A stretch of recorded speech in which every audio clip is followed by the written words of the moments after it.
Hello everyone, I am doctor S P Gupta. Module 5 में आज का दूसरा टॉपिक है कोची गॉर्सेट थ्योरम। हमने लास्ट वीडियो में लाइन इंटीग्रल को समझा। आज हमारा सेकंड टॉपिक है कोची गॉर्सेट थ्योरम, जिसको कोची इंटीग्रल थ्योरम भी बोला जाता है। बड़ा इंटरेस्टिंग टॉपिक है। इंटीग्रल का रिजल्ट आप इस थ्योरम के थ्रू ज़ीरो डायरेक्टली प्रूव कर सकते हैं अगर इस थ्योरम को अंडरस्टैंड कर लें, इसकी कंडीशन को अंडरस्टैंड कर लें तो रिजल्ट बहुत आसान होगा। लाइन इंटीग्रल में अभी आपने देखा कि लाइन इंटीग्रल में आप स्प्लिट कर रहे हैं डायरेक्शन के अकॉर्डिंग, हर डायरेक्शंस पे निकाल रहे हैं वैल्यूज़, फिर उसको ऐड कर रहे हैं। लास्ट वीडियो में इसीलिए बोल रहा हूँ आपसे कि लास्ट वीडियो में आपने लाइन इंटीग्रल को निकालना ही सीखा है। तो लाइन इंटीग्रल कैसे कैसे निकाली जाती है उस प्रोसेस को जब आपने देखा तो यस, न्यूमेरिकल की लेंथ लंबी है, लेंदी है। कॉम्प्लेक्स फंक्शन को अगर आप सीधे सिंपल लाइन इंटीग्रल से ही सॉल्व करेंगे तो वो बहुत लेंदी न्यूमेरिकल है। तो नेक्स्ट टॉपिक्स में होता क्या जा रहा है कि इंट्रोडक्शन एक न्यू टॉपिक्स का होता है, कोची गॉर्सेट थ्योरम। तो ये एक शॉर्टकट फॉर्म देगी उस लाइन इंटीग्रल को इवेलुएट करने का। बट सारे लाइन इंटीग्रल को नहीं, कुछ कंडीशंस आपके सामने आएंगी कि किस टाइप के न्यूमेरिकल का डायरेक्ट इंटीग्रेशन इसके बराबर होगा, जीरो के बराबर होगा। तो इसी फॉर्मेशन को समझाते हुए मैं स्टार्ट कर रहा हूं आज का टॉपिक, जिसका नाम है कोची गॉर्सेट थ्योरम और कोची इंटीग्रल थ्योरम। तो इसका स्टेटमेंट क्या है पहले वो समझिए सभी। If a function fz is analytic, if a function fz is analytic का मतलब CR equation satisfy, and it's derivative, इस फंक्शन का derivative f dash z is continuous at all point inside and on a simple close curve C। यानी function analytic है और उसके derivative continuous हैं जो क्लोज कर्व C आपको दिया गया है उसके इनसाइड और ऑन यानी बाउंड्री पर और उसके अंदर जितने भी पॉइंट्स हैं उन सभी पॉइंट्स पर वो डेरिवेटिव कंटिन्यूअस है। तो उस कंडीशन में line integral over C fz dz की वैल्यू डायरेक्ट जीरो होगी बिना सॉल्व किए हुए। ये मीनिंग इसका निकला।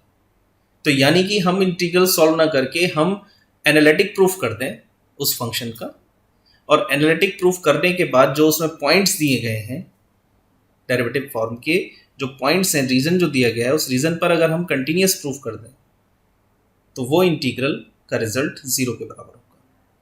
जब इसका प्रूफ देखते हैं तो प्रूफ में हमने क्या किया, इसके प्रूफ को समझिए कि कैसे जीरो के बराबर है। Let the region enclose by the C B R and let fz बराबर u plus iv, z equals to x plus iy and dz equals to dx plus idy। जब इन वैल्यूज को fz और dz की value को इस integral में आपने रखा तो आपको मिला u dx minus v dy plus iota u dy plus v dx। Separate कर दिया रियल और इमेजिनरी को, और फिर आपने ग्रीन्स थ्योरम का जो स्टेटमेंट है उसको अप्लाई किया। तो ग्रीन्स थ्योरम का स्टेटमेंट है single integral m dx plus n dy equals to double integral del N over del X minus del M over del Y D X D Y. तो आपके पास ये दो इंटीग्रल फॉर्म है, पहली और दूसरी। इन दोनों को सेपरेटली आप निकाल दीजिए, यानी इसको इसकी फॉर्मेशन लगाइए, m कितना है u, n कितना है माइनस v, और अप्लाई कर दीजिए। ऐसे ही m कितना है v, n कितना है u, अप्लाई कर दीजिए ग्रीन्स थ्योरम। तो ग्रीन्स थ्योरम अप्लाई करने के बाद आपको रिजल्ट मिला double integral minus del V over del X minus del U over del Y D X D Y plus iota del U over del X minus del V over del Y D X D Y. अब आपने क्या किया, CR equation का use किया, और CR equation से जहां पर minus del V over del X है इसकी जगह del U over del Y रख दिया, और जहां पर del V over del Y है उसकी जगह del U by del X रख दिया। ये CR इक्वेशन के डेरिवेटिव फॉर्म है। जैसे ही ये रिप्लेस किया आपने तो ये सारी वैल्यू कट गई, देख रहे हैं, ये सब वैल्यू कट गई। तो ये आपको मिल गया 0 प्लस 0i यानी 0। तो अल्टीमेटली रिजल्ट 0 ही आएगा उस इंटीग्रल का अगर वो CR इक्वेशन यानी फंक्शन एनालिटिक है, CR इक्वेशन सेटिस्फाई कर रहा है और उसके डेरिवेटिव कंटिन्यूअस है all the points inside and on the close curve C। Noting कुछ पॉइंट है क्योंकि हर सवाल में आप एनालिटिक ऐसे तो प्रूफ करेंगे नहीं, इसको निकालने का एक और फॉर्म है कि कैसे न्यूमेरिकल सिंप्लीफाई होंगे, किस तरीके से सोल्यूशन निकाला जाएगा। तो जिसमें पहला नोट है, मोस्ट इंपॉर्टेंट नोट है ये, आपको न्यूमेरिकल में पहले निकालने होंगे पोल्स ऑफ एफ जेड, उस फंक्शन के पोल्स। पोल्स का मतलब क्या है, पोल्स क्या होते हैं? Poles are given by equating to zero the denominator of F Z, यानी जो भी फंक्शन है उसमें जो भी डिनोमिनेटर पार्ट है उस डिनोमिनेटर पार्ट को जीरो के बराबर रख दीजिए, वहां से आपको मिल जाएंगे poles of that function F Z. पहला काम ये है। अगर मान लीजिए आप ये कहते हैं कि डिनोमिनेटर में टर्म ही नहीं है सर, तो जब टर्म नहीं है तो देयर इज नो पोल, पोल ही नहीं है उसमें। और ऐसी भी कंडीशन आपके सामने मैंने नंबर 2 में ये दिखाया है कि इफ देयर इज नो पोल, पोल है ही नहीं, inside and on the contour, जो भी क्लोज कर्व है उस क्लोज कर्व के अंदर या उस क्लोज कर्व की बाउंड्री पर अगर कोई भी पोल नहीं है, then the value of the integral of the function is zero. इस लाइन को सभी याद रखें। अगर कोई pole inside and on the contour नहीं है, नो पोल, ध्यान रखना है। यही एक मेन पॉइंट है कि आप पहले पोल निकालें और फिर ये चेक करें कि जो कंटूर की फिगर है उस फिगर में वो पोल अंदर है, बाउंड्री पर है या नहीं है। अगर वो बाउंड्री या अंदर से बाहर है, उसमें नहीं है, तो हमने ये कहा कि उस इंटीग्रल फंक्शन का रिजल्ट इज जीरो, यानी single integral F Z D Z equals to zero. तो केवल आपने अभी वो न्यूमेरिकल पिक करने वाले हो आप जिसमें पोल्स जो निकल कर आएगी वो पोल्स उस रीजन के, उस सर्किल के, जो सर्किल बनेगा उस सर्किल के बाहर होगा पॉइंट, वो पोल उस सर्किल से बाहर होगा, ना बाउंड्री पे होगा ना अंदर होगा, तो उसका रिजल्ट जीरो हो जाएगा। दूसरा ये, the equation of the circle, general equation circle की ये होती है, mod of z minus A equals to R. ये हमेशा आपको सी ऑलवेज जिस भी टर्म में मिलेगा आप उसको इससे कंपेयर करोगे, और इससे जब कंपेयर करोगे तो यहां से a मिलेगा और r मिलेगा। a कहलाती है सेंटर और r कहलाती है रेडियस। तो जैसे ही सर्किल की फॉर्म आप कंपेयर करेंगे इससे, तो सेंटर और रेडियस मिलेगी और सेंटर और रेडियस से वो स्केच बन जाएगा। जब वो स्केच बन जाए, उस स्केच पर ये चेक कीजिए कि पोल उस स्केच के अंदर है या बाउंड्री पर है या इससे बाहर है। अगर वो बाहर है तो आपका इंटीग्रल का रिजल्ट जीरो आ गया। ये है कोची गॉर्सेट थ्योरम। ठीक, तीनों ही मोस्ट इंपॉर्टेंट पॉइंट है नोटिंग के, इसको लर्न कर लीजिएगा, तीनों ही मोस्ट इंपॉर्टेंट है। तीसरा पॉइंट बता रहा है कैसे स्केचिंग करनी है, तो जो भी क्लोज कर्व आपको दिया गया हो न्यूमेरिकल में उसको इससे कंपेयर करो, ए और आर निकाल दो। पोल्स निकालना है, पोल्स कैसे निकालते हैं, डिनोमिनेटर टर्म को जीरो के बराबर रख दो, वहां से पोल्स निकल आएंगे। और फिगर जो बनी है उस फिगर पर वो देखिए कि ये जो पोल है ये इस फिगर के अंदर है या बाउंड्री पर है या इससे बाहर है। अगर बाहर है तब आपका रिजल्ट जीरो आ गया। ये कॉची गॉर्सेट थ्योरम है। अभी अंदर का कोई जिक्र नहीं कर रहा हूं आपसे, अभी सिर्फ इतना कह रहा हूं कि बाहर है, तो बाहर पर इंटीग्रल का रिजल्ट जीरो है with the helping of Kochi Goursat theorem. अब आते हैं आप न्यूमेरिकल पर।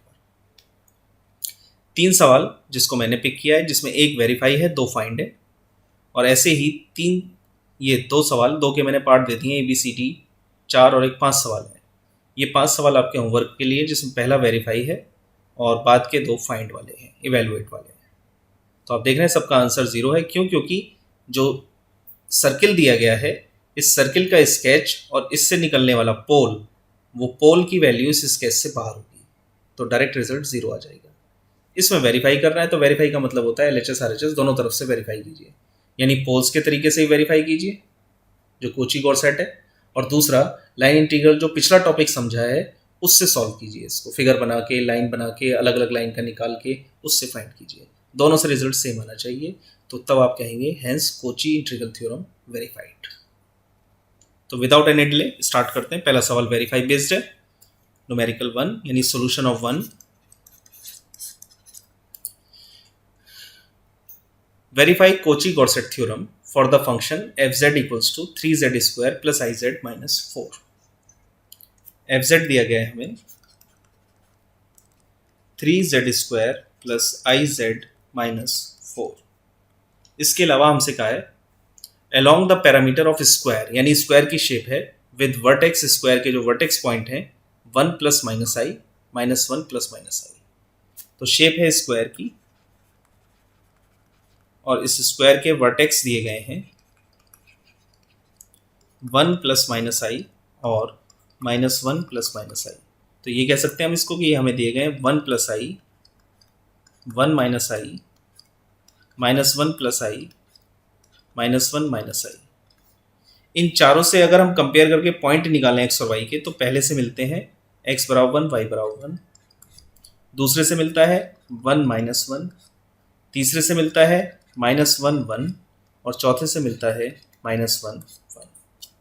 ये 4 पॉइंट आपको मिल गए, वर्टेक्स पॉइंट कॉम्प्लेक्स फॉर्म में थे, एक्स प्लस आई वाई से कंपेयर कर दिया और यहाँ से इनके पॉइंट को निकाल दिया। फिर आपने स्केचिंग बनाई।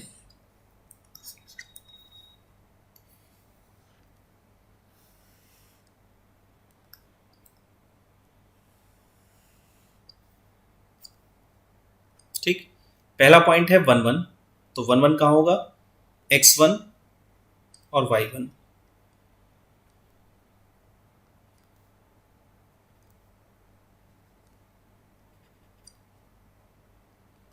ये आ गया 1 1। दूसरा है 1 माइनस 1, यानी यहां तो पॉजिटिव तो 1 है लेकिन नेगेटिव में माइनस 1।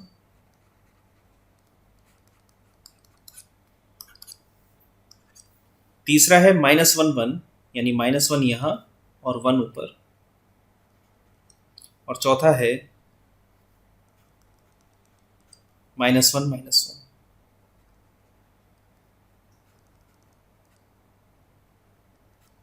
ठीक, और इन चारों पॉइंट को मिला दिया।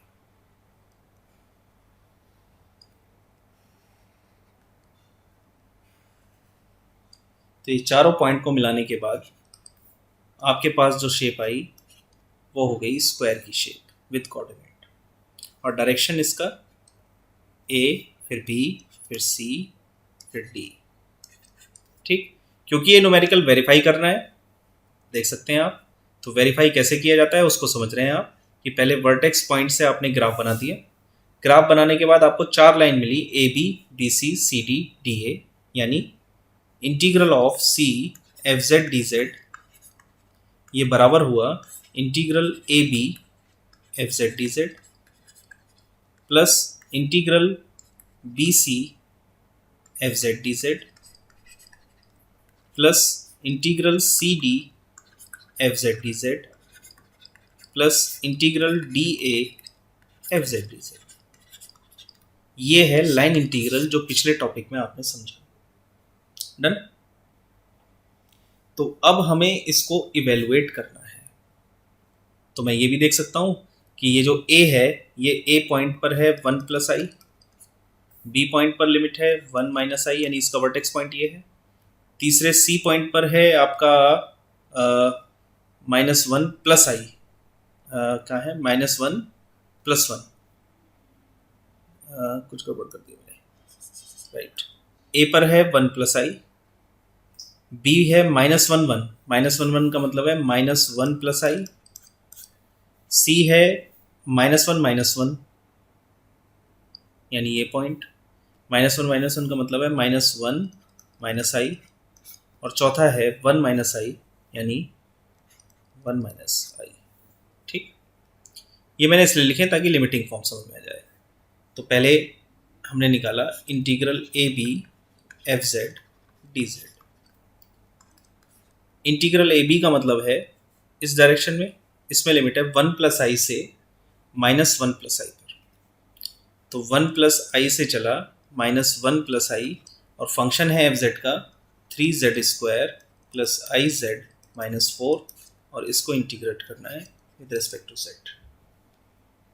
तो मुझे एक्स वाई में कन्वर्ट करने की जरूरत ही नहीं है, क्योंकि z बराबर एक्स प्लस आई वाई रखना पड़ेगा, मैं z का z में ही सोल्यूशन कर रहा हूँ। तो जब इंटीग्रेट किया मैंने इसको तो ये आया जेड क्यूब बाई 3 आएगा, 3 से 3 cancel, plus i z square by 2 minus 4z। इस पर लिमिट 1 प्लस आयोटा से माइनस 1 प्लस आयोटा। और जब इस लिमिट को अप्लाई आप करेंगे तो आंसर इसका क्या आएगा, इसका आंसर आना है upper limit minus lower limit कर देंगे, माइनस 1 प्लस आई की power 3 plus iota minus 1 plus i की power 2/2 minus 4 minus 1 plus i. ये है upper limit, minus lower limit लगाएंगे 1 प्लस आई की power 3 plus iota 1 plus i का whole square upon 2 minus 4 1 plus i. ठीक, ये हो गई upper limit minus lower limit, इसको कह दिया आपने सेकेंड। सिमिलरली आपने दूसरा पॉइंट निकाला B C, integral B C F Z D Z, इसको आप फाइंड करेंगे। तो अब जब बी सी पर आए आप, तो बी सी ये डायरेक्शन है, इसमें लिमिट है माइनस 1 प्लस आई से minus 1 minus i, minus 1 plus i से माइनस 1 माइनस आई, फंक्शन वही है 3z square plus i z minus 4 d z. ठीक, इसको इंटीग्रेट करेंगे आप, z cube plus i z square by 2 minus 4z, limit minus 1 plus i से minus 1 minus आई।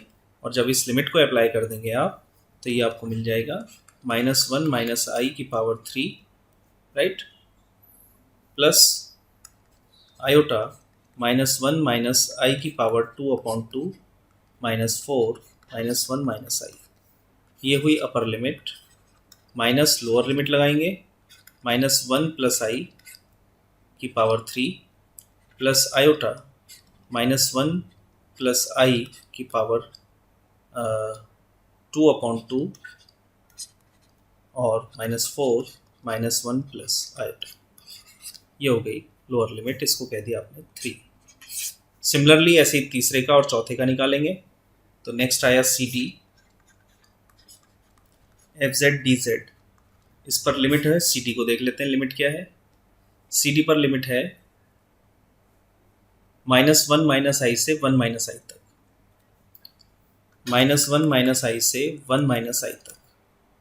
और इस पर इंटीग्रेशन अगर हम कर दें, मैं थोड़ा सा अगर डायरेक्ट लिख दूँ मैं, तो इंटीग्रल तो वही सेम आना है, फंक्शन वही है, तो ये इंटीग्रल आएगा, इस पर लिमिट माइनस 1 माइनस आई से 1 माइनस आई। और जब इस पर upper limit minus lower limit करेंगे आप, तो 1 माइनस आई की power 3 plus iota 1 minus i की power 2/2 minus 4 1 minus i. Upper limit minus lower limit है माइनस 1 माइनस आई की power 3 plus iota minus 1 minus i की power 2/2 minus 4 minus 1 minus i. ये निकल कर आया फोर्थ। और सिमिलरली अब आ गया आप 5 पर, integral D A f Z D Z, फिर वही मैं रिजल्ट लिख रहा हूँ मैं, क्योंकि सेम आंसर है, Z cube plus i z square by 2 minus 4z। और इस बार लिमिट है डी ए पर जाना है, यानी 1 माइनस आई से 1 प्लस आई, 1 माइनस आई से 1 प्लस आई, यहाँ तक जाना है। ठीक, upper limit minus lower limit 1 plus i की power 3 plus iota 1 plus i की power 3/2 minus 4 1 plus i, minus lower limit 1 minus i की power 3 plus iota 1 minus i की पावर 2/2 माइनस 4 1 माइनस आई, इसको कह दिया 5। तो अगर आप 2 3 4 5 देखें, तो 2 3 4 5 में एक लिमिट दूसरी लिमिट से कट रही है। मतलब ये मैंने सॉल्व तो नहीं किया, ओपन नहीं किया, बट मैं ये दिखाना चाह रहा हूँ मैं आपको कि 2 का इस पार्ट को देखिए, अपर लिमिट को, माइनस 1 प्लस आई का क्यूब ये प्लस में है, और 3 का सेकेंड पार्ट देखिए, कट गया, ये माइनस में, यानी इससे ये कटेगा, सेकंड वाले से लास्ट वाला कटेगा, इससे ये कटेगा और फर्स्ट वाले से कट जाएगा, यानी सारी वैल्यू कट जाएंगी। तो फ्रॉम सेकंड थर्ड, फ्रॉम की जगह लिखो adding, addings 2 3 4 and 5 we get integral over c fz dz is equal to 0। ये हमें मिल गया। तो लाइन इंटीग्रल से हमने इसको सॉल्व किया तो रिजल्ट आ रहा है 0। ये लाइन इंटीग्रल यानी पिछले टॉपिक का प्रोसेस है। सवाल ने वेरीफाई किया तो अभी कोची गोरसेट भी आपने सीख लिया है। तो कोची गोरसेट थ्योरम, यानी अब आप इसको सॉल्व कर रहे हैं by using Cauchy Goursat theorem. Using Cauchy Goursat theorem. तो कोची गॉर्सेट थ्योरम कहता है कि पहले पोल निकालिए, तो इसमें डिनोमिनेटर टर्म नहीं है। Here we have not the denominator term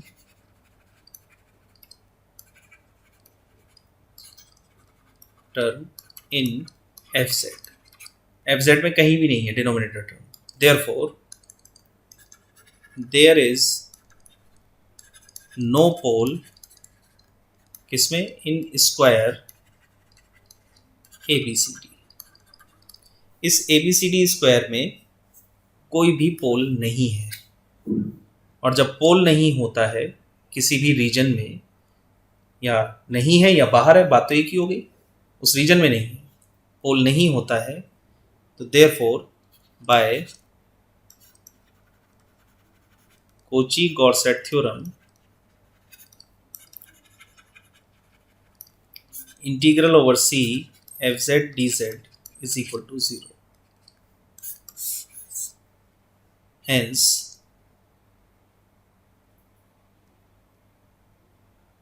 verified, numerical verified।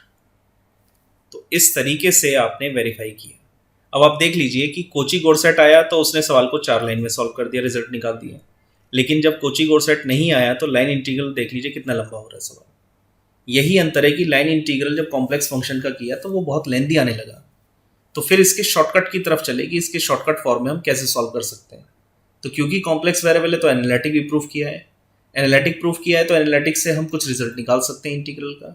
तो एनालिटिक को यूज़ किया और उस एनालिटिक की प्रॉपर्टी से पोल्स फाइंड किए और पोल्स फाइंड करके चेक किया कि पोल अगर सर्किल के अंदर है तो वैल्यू देगा, और अगर सर्किल के बाहर है तो उस कंडीशन में इंटीग्रल रिजल्ट 0 हो जाएगा।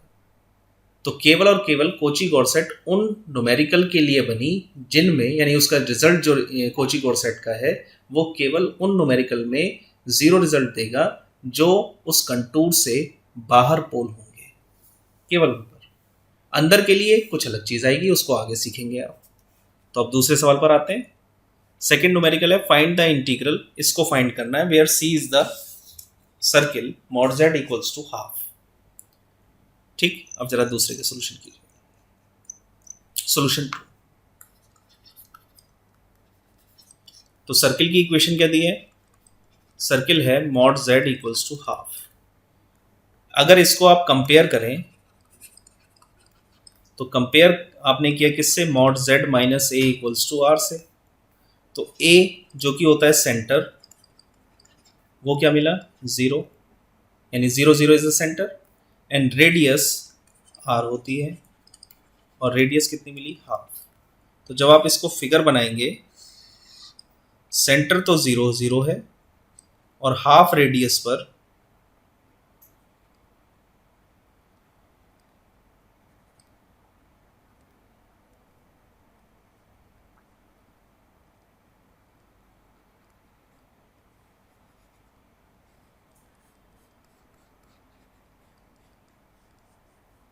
राइट। तो ये हाफ रेडियस पर आपने सर्किल बना दिया। तो जब हाफ रेडियस पे आपने सर्किल बनाया, ये हाफ है, तो अब आपने इस न्यूमेरिकल से निकाले पोल्स। तो फंक्शन क्या दिया हुआ है हमें, हम पहले उसको देख रहे हैं कि फंक्शन हमें क्या दिया गया है। फंक्शन हमें दिया गया है F Z equals to 3z² plus 7z plus 1/z+1। ठीक, इस फंक्शन में जब मैंने पोल्स निकाले, पोल्स आर, तो पोल्स कैसे निकलेंगे, डिनोमिनेटर पार्ट जो भी न्यूमेरिकल में फंक्शन में है इसको 0 के बराबर रख दीजिए। 0 के बराबर निकलने पर जो भी पोल निकल कर आया, पॉइंट आया, दीज आर द पोल। ठीक, ये पोल हमारा निकला। अब इस पोल को आपने ये चेक किया कि -1 इस सर्किल के अंदर है, तो पता लगा कि भाई ये हाफ से लेके यहाँ तक जो गया तो ये -1/2 है, और -1 तो यहाँ आएगा।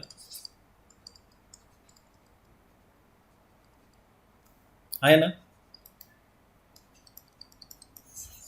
z इक्वल्स टू -1 तो यहाँ है, तो क्लियर पता लग गया कि जो ये पोल है ये इनसाइड द सर्किल नहीं है। Therefore the given pole is not inside the circle, therefore by Cauchy-Gaussat theorem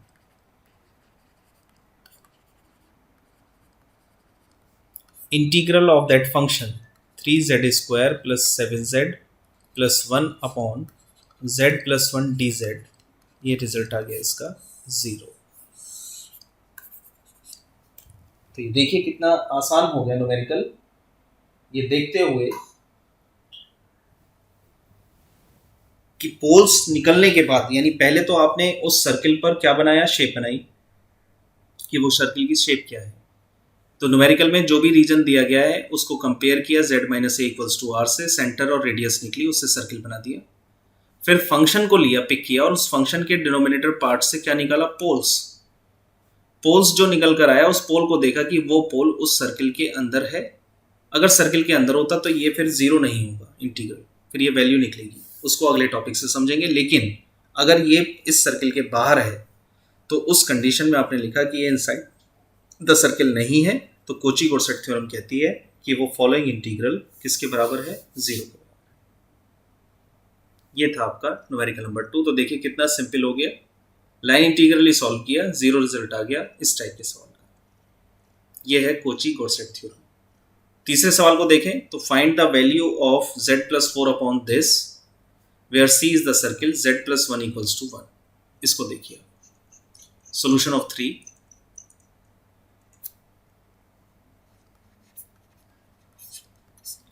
circle हमें दिया गया है इस बार mod of z+1 equals to 1, ये दिया गया है।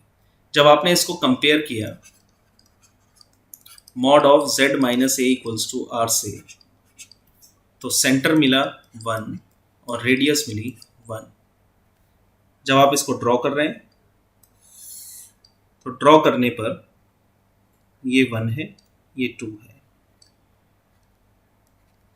तो सेंटर तो A1 है, ये ठीक है, ये 1 है, और इससे 1 रेडियस पर आपने सर्किल खींचना है।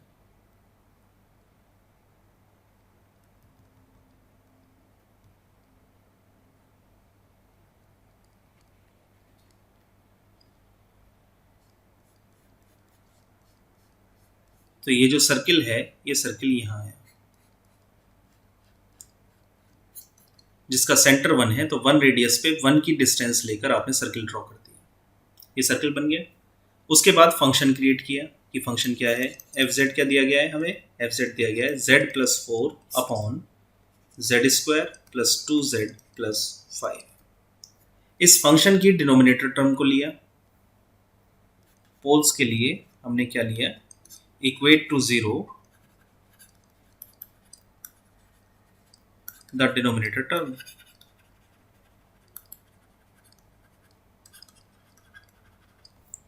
तो z² plus 2z plus 5 is equal to 0। तो यहां से z की वैल्यू निकाली आपने, धराचार्य लगा दीजिए, z की वैल्यू निकालेंगे, वो आएगा -1 प्लस -2i। यानी एक तो है -1 प्लस 2i और दूसरा है -1 - 2i। अगर इसको मुझे उस z प्लेन में मुझे प्लेस करना है तो मैंने इसके कोऑर्डिनेट निकाले -1, 2 और ये है -1, -2 इन दो पॉइंट से ये बना। अब मैं ये चेक कर रहा हूं कि क्या ये पॉइंट वहां लाई कर रहा है। -1, 2 क्या है, तो -1 तो आया रियल एक्सिस पे, -1 यहां आया यहां, और 2 आया 1 और 2 लगभग यहां, तो ये मिला आपको -1 + 2i।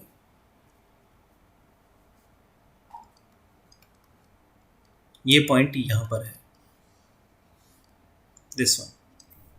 दूसरा है -1 - 2i, तो -1 यही है और -2i यहां नीचे आ जाएगा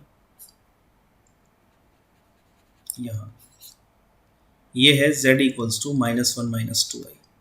तो क्लियरली आप देख रहे हैं कि ये सर्किल है और ये जो दो पॉइंट हैं पोल्स के, ये आउटसाइड द सर्किल है।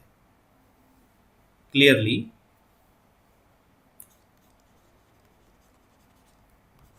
poles lies outside the circle। तो जब आउटसाइड द सर्किल है पोल्स, तो उस कंडीशन में हेंस बाय कोची-गॉर्सेट थ्योरम